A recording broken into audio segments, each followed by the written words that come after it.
My dears, welcome back to Xylem learning. Xylem ലേണിംഗിന്റെ പുതിയൊരു ക്ലാസ്സിലേക്ക്, ശ്രുതി ടീച്ചറിന്റെ മലയാളം ക്ലാസ്സിലേക്ക് എല്ലാവർക്കും സ്വാഗതം. മക്കളെ, എല്ലാവരും ഹാപ്പി ആയിട്ടിരിക്കും കേട്ടോ. പരീക്ഷാക്കാലാണ്. അപ്പൊ നമ്മൾ കൂടുതൽ സ്ട്രെസ് ആവാതെ സ്ട്രെസ് ഫ്രീ ആയിട്ടിരിക്കാനാണ് നോക്കേണ്ടത്. കണ്ടില്ലേ, ഇവിടെ ഒരു ക്രിസ്മസ് അപ്പൂപ്പൻ എന്തുകൊണ്ടാണ് വരുന്നത്? കുറെ ബോക്സിൽ പല പല കാര്യങ്ങളുമായിട്ട് ഇങ്ങനെ വരുന്നുണ്ട് അല്ലേ. അതില് ഗിഫ്റ്റ് ആയിരിക്കാനാണ് സാധ്യത. ഞാൻ വന്നിരിക്കുന്നത് ചോദ്യങ്ങളുമായിട്ടാണേ. അപ്പൊ പരീക്ഷയ്ക്ക് ചോദ്യങ്ങളല്ലേ നിങ്ങൾക്ക് വേണ്ടത്? ആദ്യം നമുക്ക് കേരള പാഠാവലിയാണ്. കേരള പാഠാവലിയിൽ നമുക്ക് പഠിക്കാനുള്ള ഒരു പാഠമുണ്ട്, കാൽവിരലിൽ വിരിയും കവിത. കവിത പോലൊരു പാഠം അല്ലെ, കാൽവിരലിൽ വിരിയും കവിത എന്ന് പറയുന്നത്. അപ്പോൾ ഇതിൽ നിന്ന് ഒരു സാധ്യതാ ചോദ്യം എന്തായിരിക്കും എന്നൊക്കെ നമുക്കൊന്ന് നോക്കാം. അതിനു മുൻപായിട്ട് എനിക്ക് നിങ്ങളോട് പറയാനുള്ളത്, ക്ലാസ് 7 അവഞ്ചേഴ്സ് ബാച്ചിന്റെ എൻഡ് ഗെയിം ബാച്ച് ഉണ്ട് കേട്ടോ. ഓൺലൈൻ ബാച്ച് ഇവിടെ ഇപ്പോൾ നടന്നുകൊണ്ടിരിക്കുന്നുണ്ട്. എൻഡ് ഗെയിം ബാച്ച് എന്ന് പറയുമ്പോൾ നിങ്ങൾ വിചാരിക്കുന്നുണ്ടാവും, ഇത്രയും കാലമുള്ള ക്ലാസ് കിട്ടാതെ ഇനി അങ്ങോട്ടുള്ളതല്ലേ കിട്ടുമെന്ന്. അങ്ങനെയല്ല, ഇതുവരെ ഉള്ളത് നിങ്ങൾക്ക് ഒരു കംപ്ലീറ്റ് ഒരു റിവിഷൻ ബാച്ചായിട്ട് നിങ്ങൾക്ക് കിട്ടുന്നതായിരിക്കും. ഇതുവരെയുള്ള കാര്യങ്ങൾ കംപ്ലീറ്റ് ആയിട്ട് നിങ്ങൾക്ക് കിട്ടുകയും പ്ലസ് ഇനി അങ്ങോട്ടുള്ള ക്ലാസ്സുകളും കിട്ടുകയും ചെയ്യുന്ന ഒരു ബാച്ചാണ്. ഡെയിലി ലൈവ് റെക്കോർഡഡ് ക്ലാസ്സുകളിലൂടെ, പ്രീവിയസ് ഇയർ ക്വസ്റ്റ്യൻ പേപ്പറിലൂടെ ഒക്കെ നിങ്ങൾക്ക് കിട്ടുന്നതായിരിക്കും കേട്ടോ. USS ഒക്കെ എഴുതുന്ന കുട്ടികൾക്ക് ഉറപ്പായിട്ടും ഇതിൻ്റെ ഒരു മുഴുവനായിട്ടും പാഠപുസ്തകത്തിനെ കുറിച്ചുള്ള കൃത്യമായുള്ളൊരു ധാരണയൊക്കെ വേണം. അപ്പൊ ഇപ്പൊ തന്നെ അതിൽ ജോയിൻ ചെയ്തോളുക. ഈ കാണുന്ന നമ്പറിൽ 9994008000 എന്ന് പറയുന്ന ഈ ഒരു നമ്പറിൽ കോണ്ടാക്ട് ചെയ്യുക. എന്നിട്ട് നമ്മുടെ എൻഡ് ഗെയിം ബാച്ചിൽ, അവഞ്ചേഴ്സ് 5 എൻഡ് ഗെയിം ബാച്ചിൽ ജോയിൻ ചെയ്യാം കേട്ടോ. ഓക്കെ, അപ്പൊ എനിക്ക് പറയാനുള്ളത്, ക്രിസ്റ്റി ബ്രൗണിന്റെ ആത്മകഥയായ മൈ ലെഫ്റ്റ് ഫൂട്ട് എന്ന് പറയുന്ന ഒരു ഹൃദയസ്പർശിയായ ഒരു ഭാഗം, കാൽ വിരലിൽ വിരിയും കവിത. ക്രിസ്റ്റി ബ്രൗൺ എന്ന് പറയുന്ന അല്ലേ ഒരു ഒരു കലാകാരൻ, അത്രയും മനോഹരമായിട്ട് കാലുകൾ കൊണ്ട് ചിത്രം വരയ്ക്കുന്ന മനോഹരമായിട്ടുള്ള ഒരു ജീവിതത്തെക്കുറിച്ച് അടയാളപ്പെടുത്തുകയും കൂടിയാണ് ഈ ഒരു പാഠഭാഗം. മനോഹരമായ ജീവിതം എന്ന് പറയുന്നത്, നമുക്കെല്ലാം കുറവുകളില്ലാതെ നമ്മൾ ജനിച്ചിട്ടുണ്ടെങ്കിലും നമ്മൾ പലതും കൊണ്ട് പരിഭവിക്കും അല്ലേ. എന്നാൽ ക്രിസ്റ്റി ബ്രൗൺ എങ്ങനെ അതിൽ നിന്നും വ്യത്യസ്തനാവുന്നു എന്നതൊക്കെയാണ് നമുക്ക് ഈ ഒരു ഭാഗത്തിലൂടെ പഠിക്കാനുള്ളത്. അപ്പോൾ ഈ ഒരു കഥാഭാഗത്തിന്റെ ശീർഷകം ആണ് കാൽ വിരലിൽ വിരിയും കവിത. നല്ല രസമുള്ളൊരു പേരാണ് അല്ലേ. അപ്പോൾ പരീക്ഷാ ചോദ്യം 1, ശീർഷകത്തിന്റെ ഔചിത്യം. നിങ്ങളോട് ചോദിക്കുകയാണ്, ഇതിന് ഈ പേര് യോജിക്കുന്നതാണോ? ശീർഷകത്തിന്റെ ഔചിത്യം എന്ന് പറയുമ്പോൾ ഈ ഒരു ഹെഡിങ്, ശീർഷകം എന്ന് പറഞ്ഞാൽ എല്ലാവർക്കും അറിയില്ലേ? ചിലർക്കത് അറിയാത്തവരും ഉണ്ടാവുമോ? അങ്ങനെയാണെങ്കിൽ അതൊന്ന് നോക്കണം അല്ലെ. എന്താണ് ശീർഷകം എന്ന് പറഞ്ഞാല്? തലക്കെട്ടാണ് അല്ലെ. അപ്പൊ ഈ തലക്കെട്ടിന്റെ ഔചിത്യം എന്ന് പറഞ്ഞാല്, ഈ തലക്കെട്ട് ഇതിന് യോജിച്ചതാണോ അല്ലയോ എന്നാണ് നമ്മൾ നോക്കേണ്ടത്. കാൽവിരലിൽ വിരിയും കവിത, മനോഹരമാണ് അല്ലെ. അപ്പോൾ ഇതൊന്ന് എന്താണ് ചുരുക്കം ഒന്ന് നമ്മൾ നോക്കിയേ പറ്റൂ. ഇതെന്താണെന്ന് അറിഞ്ഞാലാണ് ഈ ശീർഷകത്തിന്റെ ഔചിത്യം, ഇത് എത്രയും ഇതിന് ഓക്കെ ആണോ എന്ന് നമുക്ക് നോക്കാൻ പറ്റുള്ളൂ അല്ലെ. ക്രിസ്റ്റി ബ്രൗണിന്റെ ആത്മകഥയാണ് ഇത് എന്ന് നമുക്കറിയാം അല്ലെ. മടവൂർ ശശിയാണ് ഈ ഒരു തലക്കെട്ട് നൽകിയത് കേട്ടോ. മടവൂർ ശശി നൽകിയ തലക്കെട്ട് അർത്ഥപൂർണമാണ്. അതെന്താണ് മടവൂർ ശശി?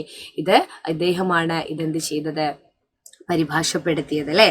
അപ്പോൾ കഥയുടെ സാരാംശം, പ്രമേയം, വികാരങ്ങൾ എന്നിവയ്ക്കെല്ലാം ഒരുമിച്ച് ചേർത്ത് വെക്കുന്ന ഒരു ശീർഷകമാണ് കാൽവിരലിൽ വിരിയും കവിത എന്ന് പറയുന്നത്. ആ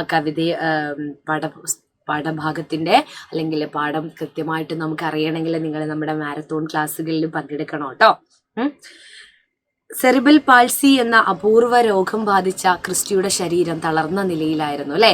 അതിലൊന്നും തളർന്നു പോകാതെ തൻ്റെ ഇടത് കാൽവിരൽ ഉപയോഗിച്ച് ചിത്രങ്ങളിലൂടെ ആശയവിനിമയം നടത്തിയ ഒരു വ്യക്തിയാണ് ആര്? Christy Brown. അദ്ദേഹത്തിന്റെ കാൽവിരൽ ഒരു തൂലികയായി അല്ലേ. അതാണ് കവിത എന്നതുകൊണ്ട് ഉദ്ദേശിക്കുന്നത്, കാൽവിരലിൽ വിരിയും കവിത. അപ്പോൾ അദ്ദേഹം എന്താണായി മാറിയത്? ചിത്രങ്ങൾ, കാൽവിരലുകൾ എന്തായി മാറി? പേനയായി മാറി, തൂലികയായി മാറി, ചിത്രശാലയായി മാറുന്നു അല്ലെ. പൂമൊട്ടുകൾ വിരിയുന്നത് പോലെ ക്രിസ്റ്റി ബ്രൗണിന്റെ പ്രതിഭയും അദ്ദേഹത്തിന്റെ കാൽവിരലുകളിലൂടെയാണ് വിരിയുന്നത്. വാക്കുകൾ കൊണ്ട് വരയ്ക്കുന്ന കവിതകളെ പോലെ, സാധാരണ ഒരു കവിത വാക്കുകൾ കൊണ്ടാണ് എഴുതാറുള്ളത് അല്ലെ, അതുപോലെ വികാരങ്ങളും ഭാവനയും സൗന്ദര്യവും എന്നിവയെല്ലാം അദ്ദേഹത്തിന്റെ ചിത്രങ്ങളിലൂടെയായിരുന്നു പ്രകടമായിരുന്നത്.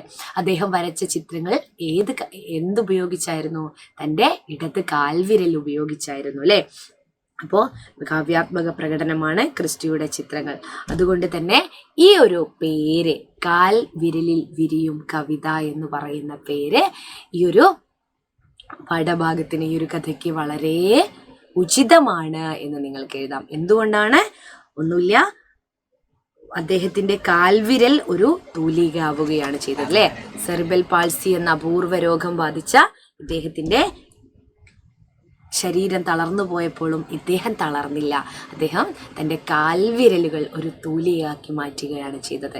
മറ്റുള്ളവർക്കൊരു മാതൃക കൂടിയാണ് ഇദ്ദേഹം. അപ്പോൾ നിങ്ങൾ വാക്കുകൾ കൊണ്ട് വരയ്ക്കുന്ന അല്ലെങ്കിൽ വാക്കുകൾ കൊണ്ട് എഴുതുന്ന കവിതകളെ പോലെ ഇദ്ദേഹം തൻ്റെ വികാരങ്ങളും അല്ലെ ഭാവനയും സൗന്ദര്യവും എന്നിവയെല്ലാം എന്ത് ചെയ്യാണ് ചെയ്തത്? കാവ്യാത്മക പ്രകടനമായിട്ട് ഒരു കവിത പോലെ മനോഹരമാക്കുകയാണ് ചെയ്തത്. ജീവിതവും അങ്ങനെ കവിത പോലെ മനോഹരമായത് എന്തുകൊണ്ടാണ്?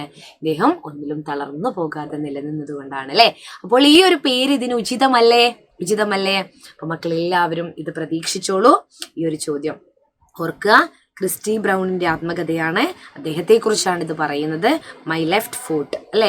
അപ്പോ ഈ ആത്മകഥയിലെ ഒരു ഭാഗമാണ് നമുക്ക് പഠിക്കാനുള്ള കാൽവിരലിൽ വിരിയും കവിത എന്നത്. ഒന്നുമില്ല, ഇത്ര മാത്രം ഒന്ന് ഓർത്ത് വെച്ചാൽ മതി.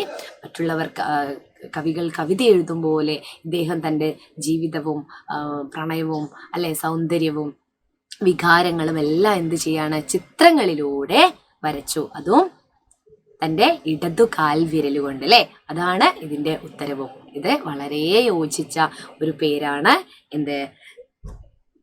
കാൽവിരലിൽ വിരിയും കവിത എന്നത്. അപ്പോൾ ഇങ്ങനെ എഴുതുക. ഞാൻ പറഞ്ഞ കാര്യം മറന്നു പോകരുത്. ഇന്നത്തെ ചോദ്യം നിങ്ങൾ ഓർത്തു വെക്കുക. കാൽവിരലിൽ കവിത വിരിയിച്ച ആ മഹാപ്രതിഭ ആരായിരുന്നു? 1 മാർക്കിന്റെ ചോദ്യമായിട്ട് നിങ്ങൾക്ക് അങ്ങനെ വരാം. അപ്പോൾ ഉത്തരങ്ങൾ കമന്റ് ചെയ്തോളൂ.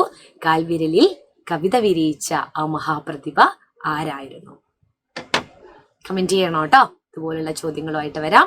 മറന്നു പോകാതെ നമ്മുടെ മാരത്തോൺ ക്ലാസ്സുകൾ കാണാം.